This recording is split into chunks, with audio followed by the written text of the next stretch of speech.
A quiet town, a peaceful family, and a murder so brutal it has haunted the state of Iowa for over a century. In the summer of 1912, 8 people were murdered in their sleep, their skulls crushed by the blunt end of an axe.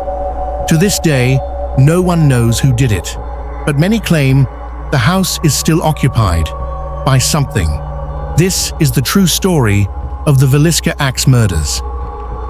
The Moore family was one of the most prominent and respected households in early 20th century Villisca, Iowa. Josiah Joe Moore, the family patriarch, was a successful businessman who worked his way up from a clerk to owning the local branch of the John Deere Implement Company.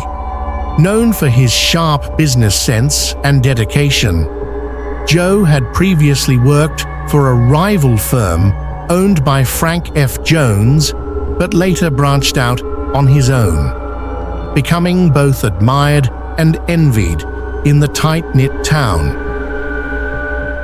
His wife, Sarah Montgomery Moore, was equally esteemed. A well-educated woman, Sarah was deeply involved in church and civic life.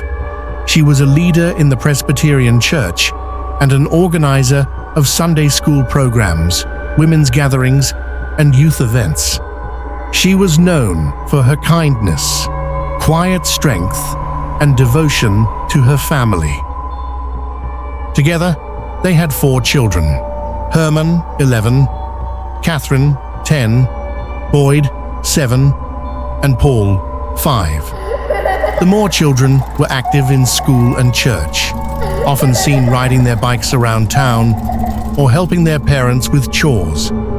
The family lived in a modest but well-maintained white frame house, symbolic of the American middle-class ideal: stable, hard-working, and close-knit. June 10th, 1912. The Moore family's neighbor, Mary Peckham, notices something strange. The house is unusually quiet. Curtains are drawn. No one answers the door. She calls for help.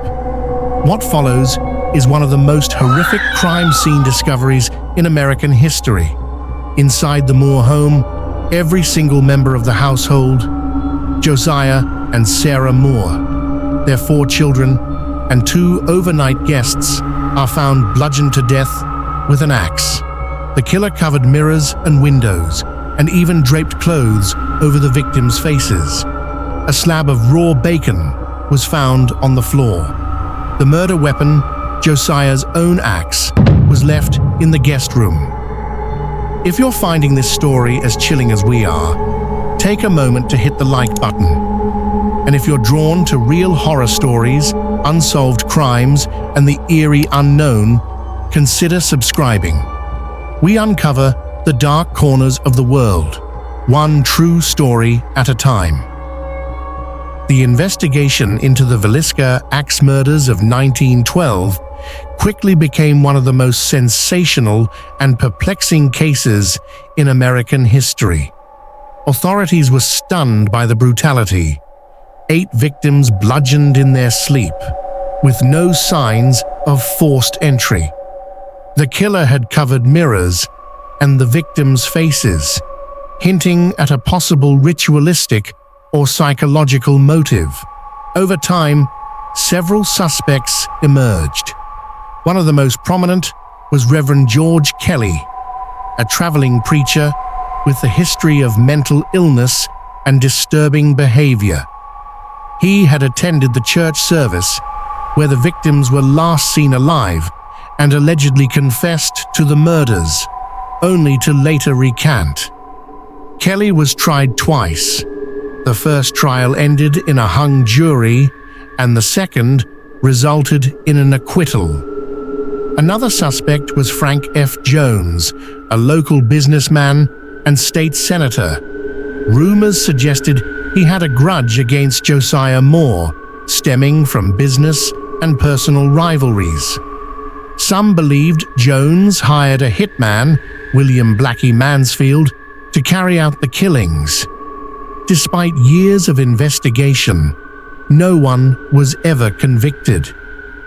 The case remains unsolved to this day, cloaked in mystery, speculation, and chilling silence, just like the house where it all happened. But the story doesn't end there. The Villisca house has become infamous, not just for the crime, but for what came after. Paranormal investigators report footsteps, disembodied voices, and shadow figures.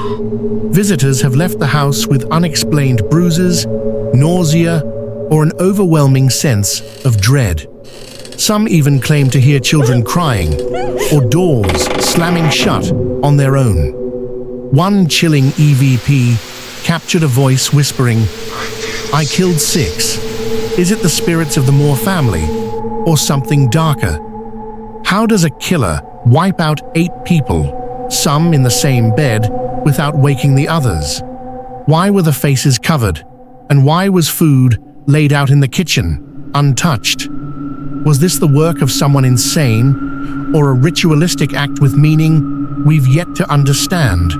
Over a century later, the Villisca Axe Murders remain a terrifying reminder that some evil leaves a stain that time can't erase.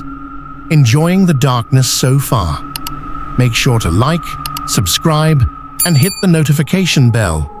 New stories arrive when you least expect them. See you in the next spine-chilling tale.